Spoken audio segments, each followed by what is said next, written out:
السلام علیکم دوستو، آج کی کہانی کا نام ہے قادر اور جادوئی پرندہ۔ ایک چھوٹے سے گاؤں میں ایک آدمی رہتا تھا، اس کا نام قادر تھا۔ گاؤں کے پاس ایک چھوٹا سا باغ تھا جس میں وہ اپنے ہاتھوں سے پودے لگاتا تھا۔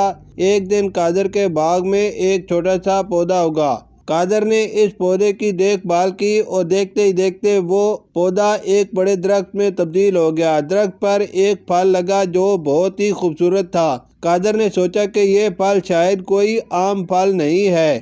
اس نے اس پھل کو توڑ کر دیکھا تو اس میں سے ایک چھوٹا سا پرندہ نکلا۔ پرندہ قادر کے کندھے پر بیٹھ گیا اور اسے ایک آواز سنائی دی، میں ایک جادوئی پرندہ ہوں، میں تمہیں 3 خواہشات دوں گا۔ قادر نے سوچا کہ وہ کیا خواہش کرے۔ قادر نے پہلی خواہش کی کہ اس کے پاس بہت سارا مال و دولت ہو۔ جیسے ہی اس نے یہ خواہش کی، اس کے گھر میں مال و دولت کی بارش ہونے لگی۔ قادر بہت خوش ہوا، لیکن اس نے سوچا کہ مال و دولت کے ساتھ ساتھ صحت بھی ضروری ہے۔ اس لیے اس نے دوسری خواہش کی کہ وہ اور اس کے گھر والے ہمیشہ صحت مند رہیں۔ اب قادر کے پاس صرف ایک خواہش باقی تھی۔ اس نے سوچا وہ کیا کرے، کیا وہ دولت اور شہرت کی خواہش کرے یا کچھ اور۔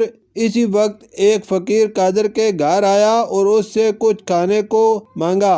قادر نے اسے کھانا دیا اور اس سے باتیں کرنے لگا۔ فقیر نے قادر کو بتایا کہ وہ بہت خوش قسمت ہے کہ اس کے پاس ایک اچھا دل ہے۔ قادر نے سوچا کہ فقیر کی بات سچ ہے، اس لیے اس نے تیسری خواہش کی کہ وہ ہمیشہ خوش رہے اور اس کے گھر والے بھی خوش رہیں۔ جیسے ہی قادر نے یہ خواہش کی، اس کے چہرے پر ایک خوبصورت مسکراہٹ آ گئی اور اس کے بعد قادر اور اس کے گھر والے ہمیشہ خوش رہے۔ خوشی اور اطمینان دولت سے نہیں بلکہ اچھے دل اور نیک نیتی سے ملتا ہے۔ صحت اور خوشیاں دولت سے زیادہ قیمتی ہیں۔ خوشی اور اطمینان کی خواہش کرنا ایک اچھا عمل ہے، لیکن اس سے بھی زیادہ اہم یہ ہے کہ ہم اپنے پاس موجود نعمتوں کی قدر کریں۔ شکریہ۔